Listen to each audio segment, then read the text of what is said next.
I got my PhD in the field of organic chemistry, postdoc at Stanford University, joined the group of a man who was going to win a Nobel Prize in chemistry, voted one of the top 50 most influential minds in the world. I was a visiting scholar at Harvard University.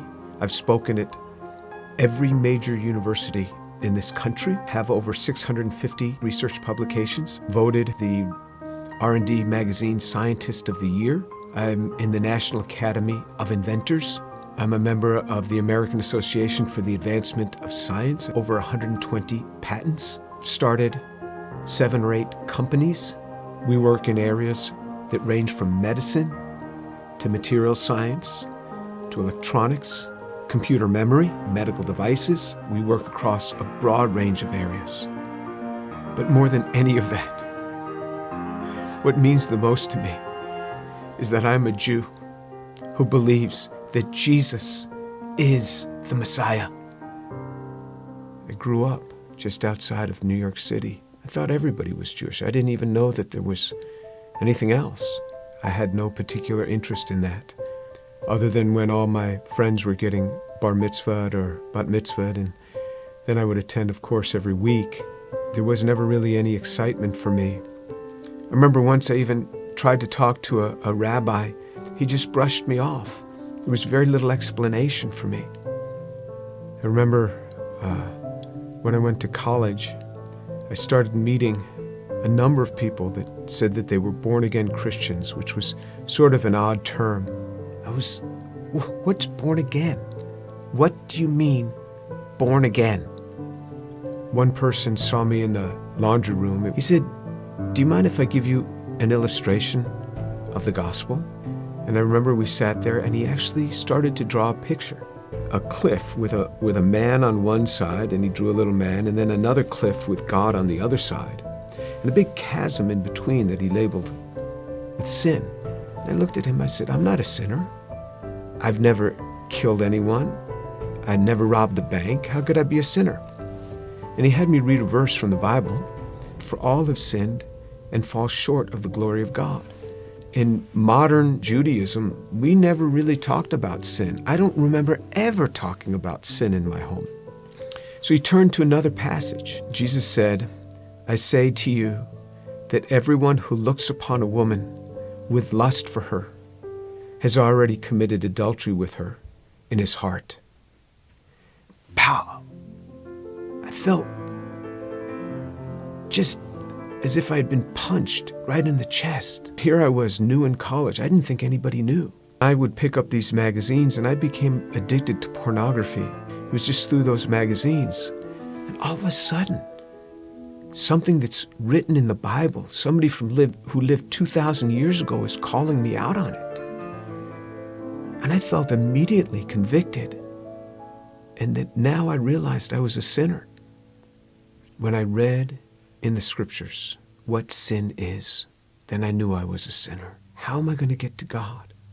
We Jews know this better than anyone else. Without the shedding of blood, there is no forgiveness of sin.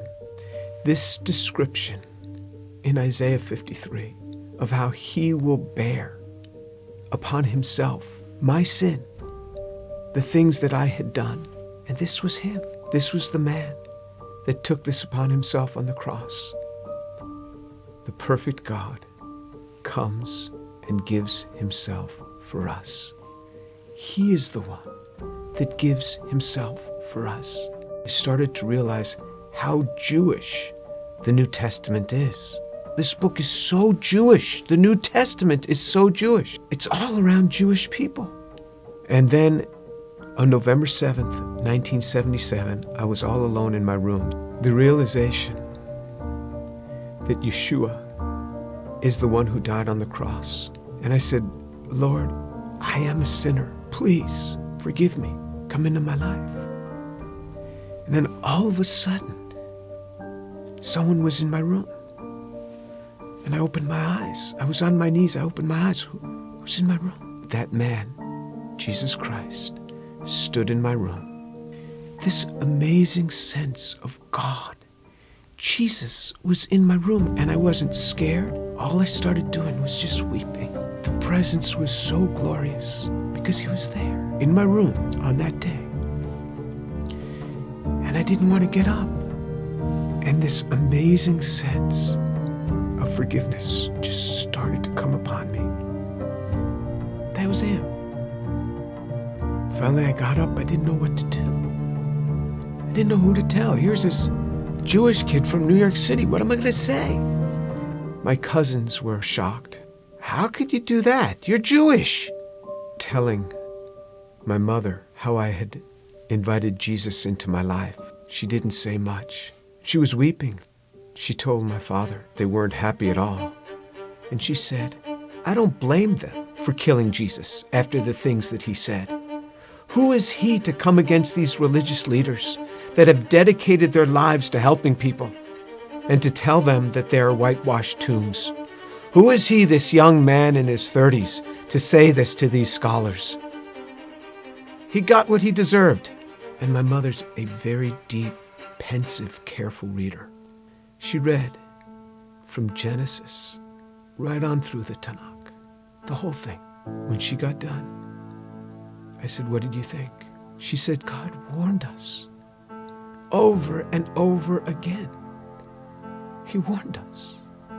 When my daughter was about 15, my mother and father came to visit us.